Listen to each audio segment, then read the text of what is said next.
Jake felt the stares before he even stepped onto the yard. Phones were already out. Laughter cracked through the lunch air like a whip.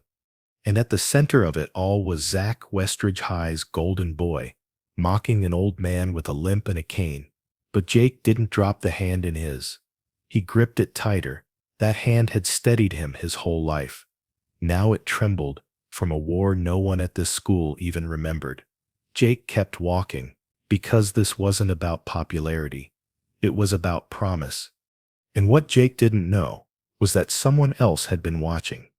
Quick question before we begin. Do you usually watch these stories with a cup of tea or while multitasking? Let me know in the comments. I always wonder what people are doing while listening. This one's quietly powerful. You won't want to miss where it leads. Go ahead and subscribe if you haven't already. Jake Wilson hated being the new kid. At 16, he'd rather be invisible than stand out at Westridge High, but invisibility wasn't an option today. Not with Grandpa Howard shuffling beside him across the crowded schoolyard during lunch break. Almost there, Grandpa, Jake said, guiding the elderly man toward the chain-link fence. This had become their ritual over the past month. Every day at 12:30, Jake would meet his grandfather at the east gate. Howard insisted on watching the JROT students raise the flag. He never missed it. Not since his memory started slipping away. Howard Wilson stood tall, despite his 80 years. His faded Korean War veteran cap sat proudly on his thinning white hair. His weathered hands trembled slightly as he clutched his walking cane. "Was I a good teacher here, Jacob?" Howard asked, his eyes clouding with confusion. Jake swallowed hard. That was Dad, Grandpa. He taught history here before he enlisted. Before he never came home. The dementia was getting worse. Mom had warned Jake this morning that Grandpa had a rough night. Some days are clearer than others, she'd said, exhaustion lining her face. The doctor says to keep his routines. They anchor him. So here they were. Jake felt the stares as they crossed the yard, the whispers, the barely contained laughter from the popular kids' table. "Flag looks mighty fine today," Howard said, his voice suddenly strong. For a moment his eyes cleared, focusing on the stars and stripes rising up the pole. Jake smiled. These moments of clarity were becoming rare treasures. "Hey Wilson, babysitting again?" The voice belonged to Zach Reynolds, captain of everything that mattered at Westridge. He sat surrounded by his usual crowd, all watching with amused expressions. Jake pretended not to hear. He checked his watch. 10 minutes before his next class. 10 minutes to get Grandpa back to the car, where Mom waited. "Did you know I met your grandmother at a flag ceremony?" Howard said suddenly, gripping Jake's arm. She was wearing a blue dress with white flowers, prettiest girl I'd ever seen. Jake hadn't known that. Each day these walks revealed something new about his grandfather, memories surfacing briefly before sinking back into the fog. "Tell me more about Grandma," Jake said, turning his back to Zach and his friends. Behind them, a phone camera clicked. Someone laughed. Jake's face burned, but he kept his eyes on his grandfather's face, on the stories that might be gone tomorrow. He had no idea that tomorrow everything would change. "Dude, you can't keep bringing your grandpa to school," Trevor said at Jake's locker the next morning. "People are talking. He just wants to watch the flag ceremony," Jake explained, grabbing his math textbook. "It's important to him." Trevor shook his head. "Zach posted a video yesterday. It's all over Snapchat." Jake's stomach dropped. "What video?" The answer came during second period, when a notification lit up his phone screen. Jake opened it under his desk and felt the blood drain from his face. There he was, walking Grandpa Howard across the yard. Someone had added cartoon hearts around them, and the caption, "Wilson's got a boyfriend, and he's older than dirt." The comments were worse. "Grandpa's boy needs a leash for his pet. I'd die before I'd be seen like that. Is Grandpa potty trained?" Jake's hands shook as he shoved the phone into his pocket. The rest of the class passed in a blur. When lunch came, Jake considered hiding in the library, but he knew Grandpa would be waiting at the gate, confused and hurt if Jake didn't show. Sure enough, Howard stood there, leaning heavily on his cane. But something was different today. His eyes darted around nervously, and his free hand clutched at air. "Grandpa? You okay?" Jake asked, rushing to his side. I can't find my way today, son," Howard whispered, genuine fear in his voice. Jake instantly forgot about Zach's video. He took his grandfather's hand firmly in his. "I've got you, Grandpa. I won't let go." They hadn't made it 10 steps before he heard it. "Aw, look! Wilson's holding hands with Grandpa. How sweet!" Zach stood with his phone raised, filming again. Around him, a cluster of students laughed. Jake felt his grandfather's hand tremble in his. Howard didn't seem to notice the mockery. His eyes remained fixed on the flagpole ahead, but his grip tightened as if he sensed something was wrong. "Ignore them," Jake whispered, more to himself than to Howard. "Hey, Wilson," Zach called out. "Does he still wear diapers too?" Laughter rippled across the yard.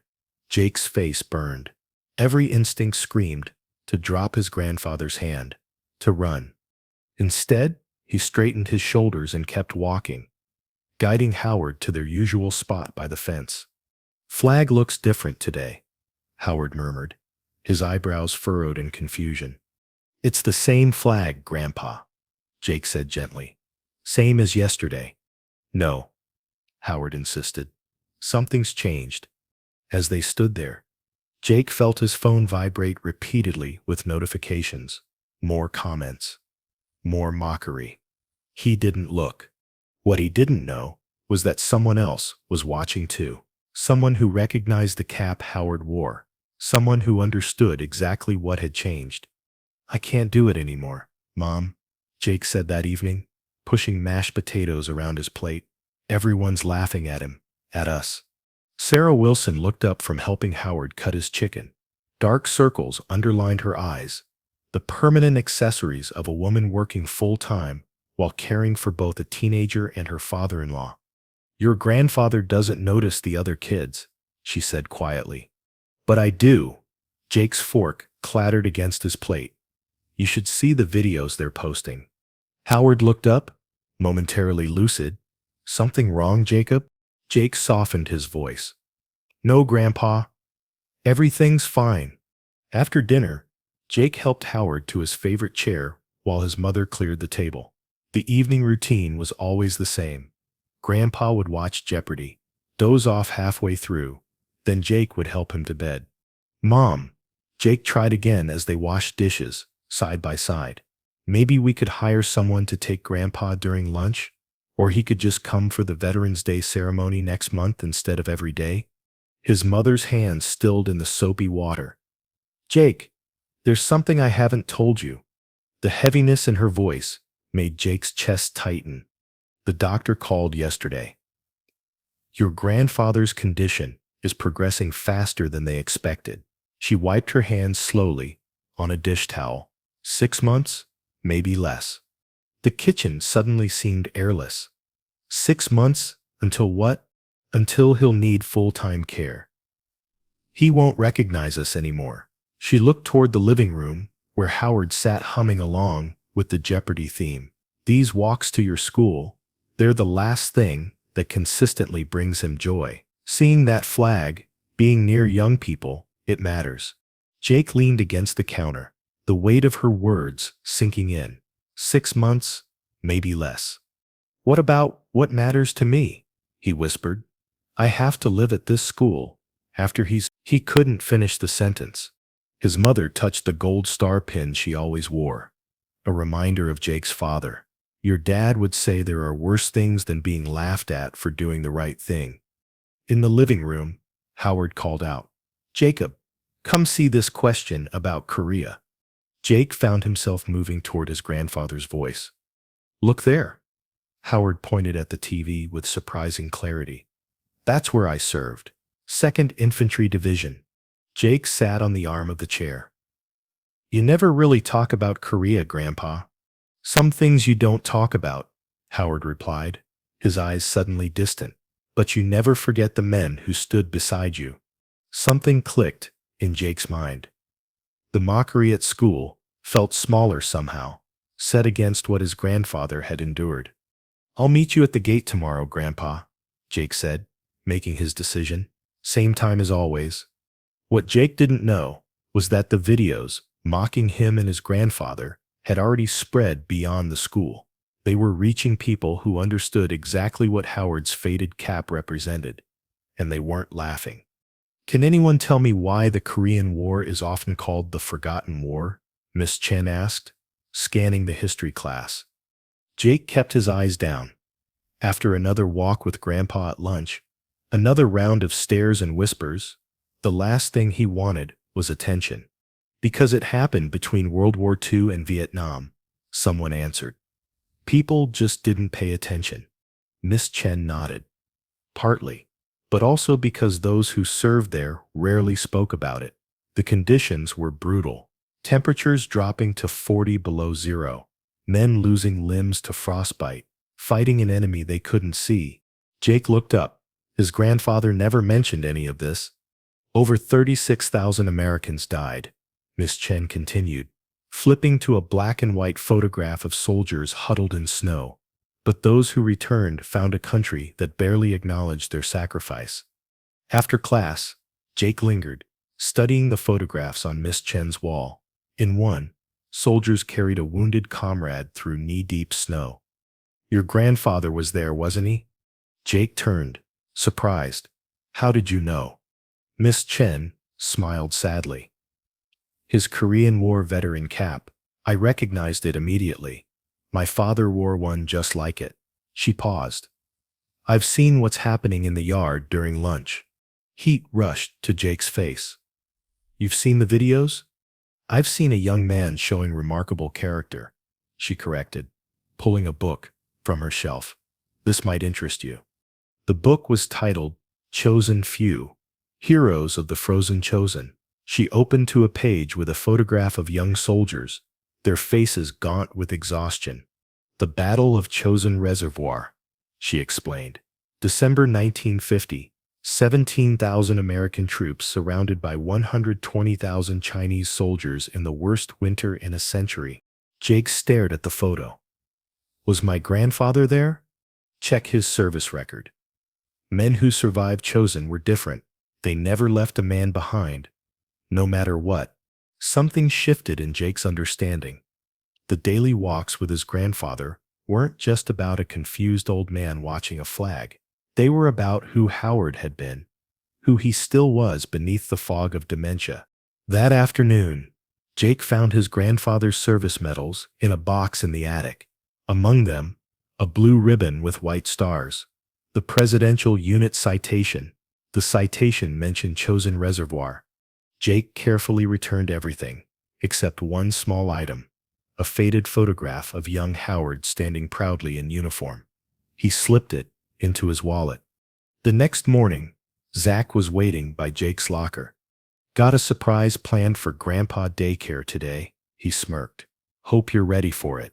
Jake thought of the photo in his wallet, of men fighting through a frozen hell, of his grandfather's hand in his. I'm ready, Jake said quietly. Are you?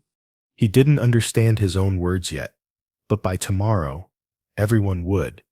The laughter hit Jake before he even reached the east gate. A crowd had gathered, far more students than usual. In the center stood Zach, wearing what looked like a party store costume, a gray wig, hunched posture, and a cane he waved dramatically. Oh, Jacob, hold my hand, Zach called in a quavering voice. I've forgotten where my diapers are. The crowd roared. Someone had made signs, Grandpa's boy, and senior citizen daycare this way. Jake froze, humiliation burning through him. Then he saw his grandfather at the gate, watching in confusion. Something snapped inside Jake. He pushed through the laughing students straight toward Zach and ripped the wig from his head. You think this is funny? Jake's voice cracked. That man at the gate survived the Battle of Chosin Reservoir. Do you even know what that is? The laughter faltered. 17,000 Americans, surrounded by 120,000 Chinese troops, temperatures 40 below zero. Jake's words tumbled out, Miss Chen's lesson flowing through him. Men's hands froze to their rifles. They slept on the frozen bodies of their friends, and they fought their way out, carrying their wounded for miles. The yard had gone silent now. That old man you're mocking earned the presidential unit citation. While you're here making jokes, he's losing his memories of watching his friends die for this flag. Jake pointed to the American flag snapping in the breeze. Zach's face had drained of color. Dude, it was just a joke. It's not a joke to him. And it's not a joke to me. Jake turned to the crowd. My grandfather is dying. His mind is going, but he still remembers to respect what that flag stands for. Jake walked away, leaving the wig on the ground. He took his grandfather's hand and led him to their usual spot by the fence. Howard sensed something was wrong. You seem upset, son. I'm okay, Grandpa. Howard patted Jake's hand. Did I ever tell you about my friend Tommy Lee? During the worst fighting, I carried him for 3 days after he was shot. Never left him behind. Jake stared at his grandfather. No, you never told me that. Some things stay with you, Howard said, tapping his chest, even when your mind goes. That evening, Howard became agitated, calling repeatedly for his army buddies. Jake found him, trying to put on his old uniform, at midnight. We need to move out, Howard insisted. They'll leave us behind. It took hours to calm him. By morning, Howard was feverish, trapped somewhere between Korea and the present. The doctor came and went, leaving new medication and a grave expression.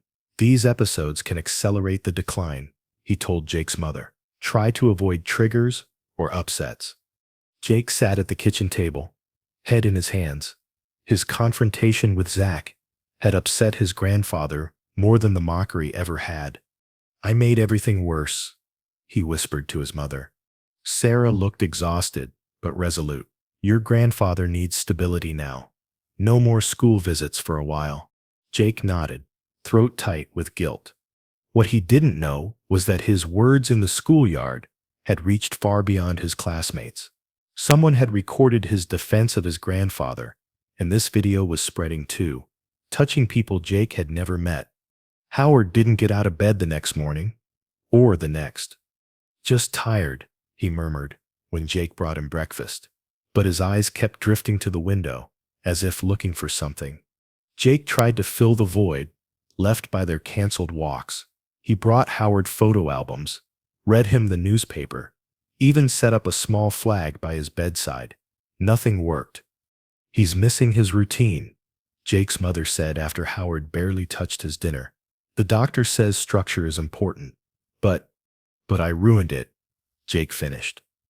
I made a scene, and now Grandpa's worse. At school, things had changed too. The mockery had stopped. Instead, people avoided Jake's eyes, stepping away when he approached. He'd become radioactive, the kid who'd exploded over a prank. Miss Chen caught him after history class. I heard what happened. How's your grandfather? Not good. Jake hesitated. He stopped getting out of bed. No more talk about flags or ceremonies. She nodded thoughtfully. Veterans Day is next Monday. The school's having a special assembly. He won't be there, Jake said flatly. He can barely remember what day it is now. Before she could respond, Jake's phone rang. His mother's ringtone. His stomach dropped as he answered. Jake, I need you to come home, his mother said, voice tight with worry. Grandpa's gone. Gone? What do you mean, gone? Jake's voice rose in panic. He must have gotten up while I was doing laundry. His walking shoes are missing. The front door was open. Jake ran from the building, heart hammering, a confused old man wandering alone. The possibilities terrified him. He found his mother driving slowly through their neighborhood, scanning each yard and driveway. Any ideas where he might go? She asked, as Jake jumped into the car. Jake thought hard. The school. He might be trying to go to the school. They drove the familiar route to Westridge High. Jake spotted him half a block away. Howard Wilson shuffling along the sidewalk in pajama pants and a buttoned shirt, his Korean war cap firmly on his head.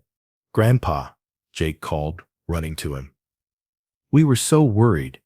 Howard looked bewildered. "I have to get to the ceremony. They're waiting for me."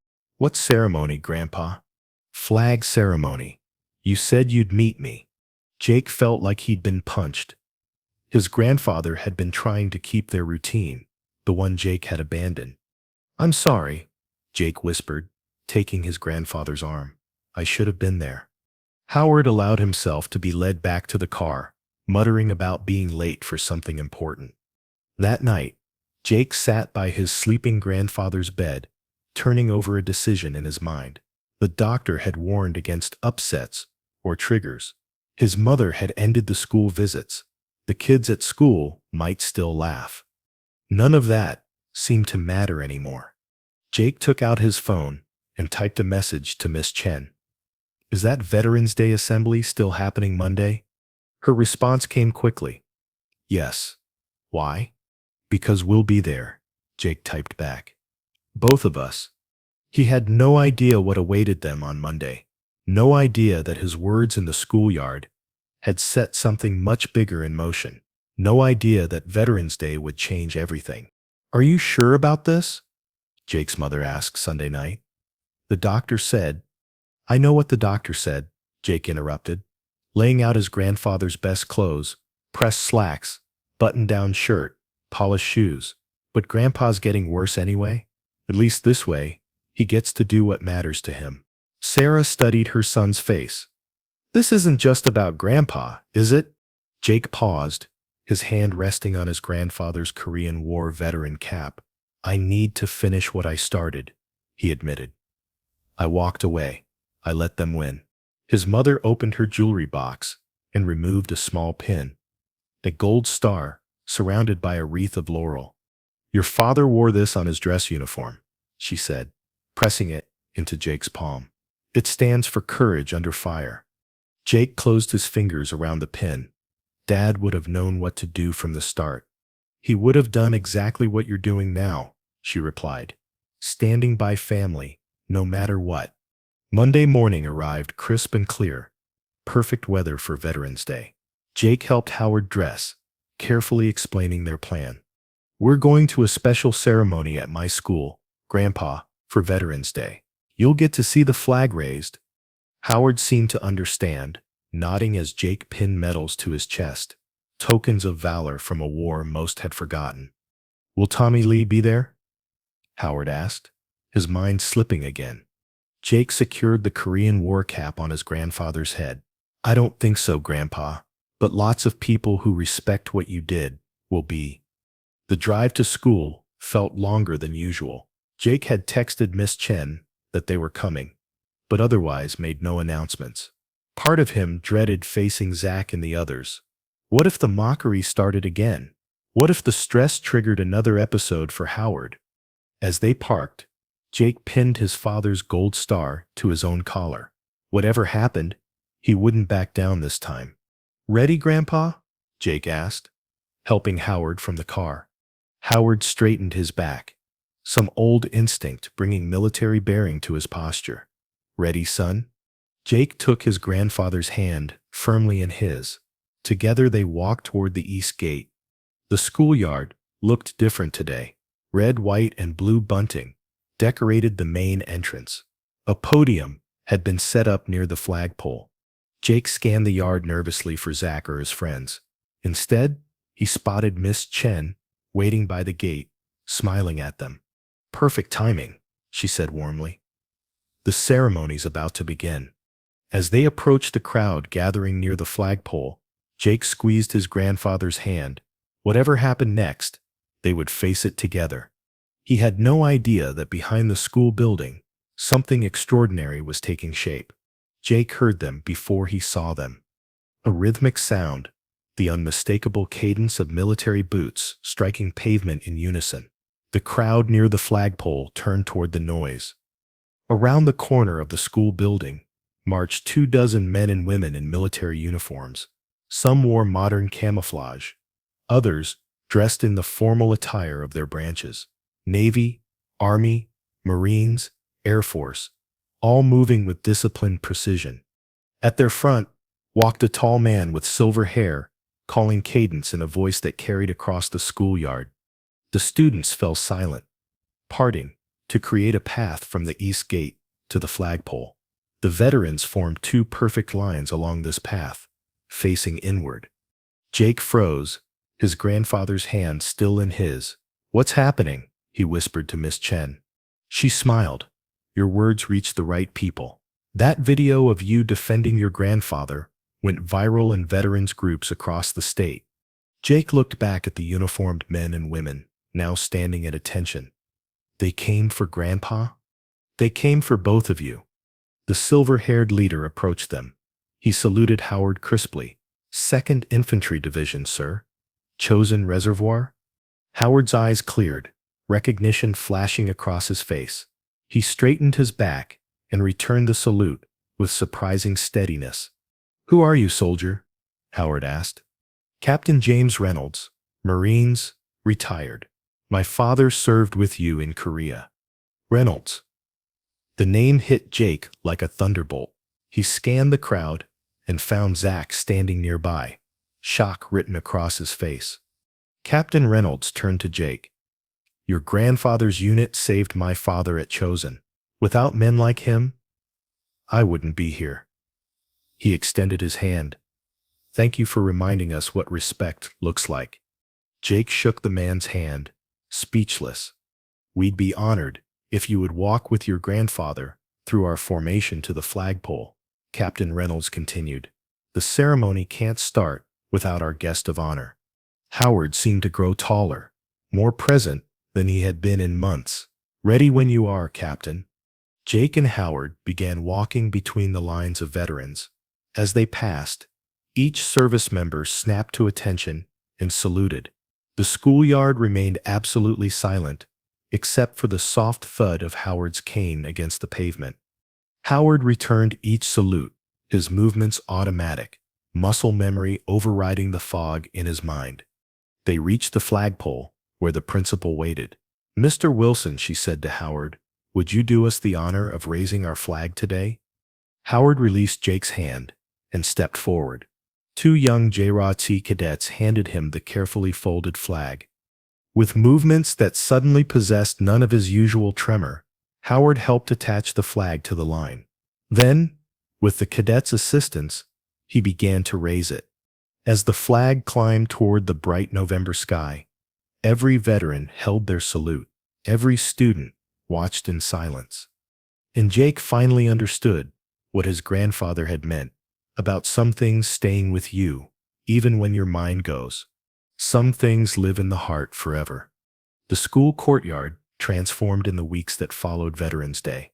Where students had once mocked an old man holding his grandson's hand, they now gathered to hear stories from local veterans who visited regularly. The east fence, once just a boundary, became a meeting place. Veterans would stop by during lunch, sometimes to raise the flag, sometimes just to talk with students curious about their service. Howard Wilson sat at the center of it all, holding court from a comfortable chair the woodshop class had built specially for him. On good days, his stories flowed clearly, tales of courage and brotherhood from a frozen battlefield 70 years ago. On bad days, when the fog descended, he simply watched the flag with a smile. "It's like we found a way to slow down time," Jake's mother marveled one afternoon, watching from her car as Howard showed a group of freshmen his medals. Jake nodded. The doctor had been surprised by Howard's improvement. Social engagement, he'd explained. Feeling valued and needed can sometimes stabilize symptoms temporarily. They both knew it was temporary. But each good day felt like a gift. The biggest surprise had been Zach Reynolds. After Veterans Day, he'd approached Jake awkwardly. "My dad and I don't talk much," he'd admitted. Not since my parents divorced. I didn't even know about his military service until he showed up with the other veterans. Now Zach would sometimes join Jake and Howard by the fence, asking questions about Korea that he'd never asked his own father. One crisp December afternoon, Howard beckoned Jake closer during a quiet moment. "I want to show you something," he said, pulling a worn photograph from his wallet. It showed 5 young soldiers standing in snow, arms around each other's shoulders. "This is Tommy Lee." Howard pointed to a smiling young man. "And that's me. And that's James Reynolds Sr., your friend's grandfather." Jake stared at the photo. "You never told me you knew Zach's grandfather." Howard's eyes twinkled. "Some connections run deeper than memory, son." A week later, Howard didn't wake up. He passed peacefully in his sleep. The flag pin Jake had given him clasped in his hand. The funeral brought everyone together, students, teachers, and veterans, forming a guard of honor as Howard Wilson made his final journey. Afterward, Captain Reynolds approached Jake with a small wooden box. "Your grandfather gave me this 40 years ago at my father's funeral," he said. "I think he'd want you to have it now." Inside lay a simple silver compass, its needle still pointing faithfully north. "He told me that even when everything else seems lost, this would always show the way home," Reynolds explained, "just like he led those men home from Chosin." Jake closed his fingers around the compass, feeling its weight, the weight of history, of sacrifice, of connections he was only beginning to understand. The next day, Jake returned to school alone. As he crossed the courtyard at lunch, he noticed someone had installed a small bronze plaque on the east fence. "In honor of Howard Wilson and all who served, they held the line so we could walk free. Never forget the hands that guided us home." Jake touched the plaque gently, then looked up to watch the flag ripple against the winter sky. His grandfather was gone, but the legacy of their walks remained, a reminder that courage comes in many forms, and sometimes the greatest honor we can give is simply to take someone's hand and walk beside them, no matter who's watching. That brings our story to a close. Was the Veterans Day moment the most powerful part for you, or did something else hit harder? Let's talk about it in the comments. You've stuck with us till the very end, and that says a lot. If you love this kind of storytelling, don't miss out. Subscribe now and click on the next story lined up for you.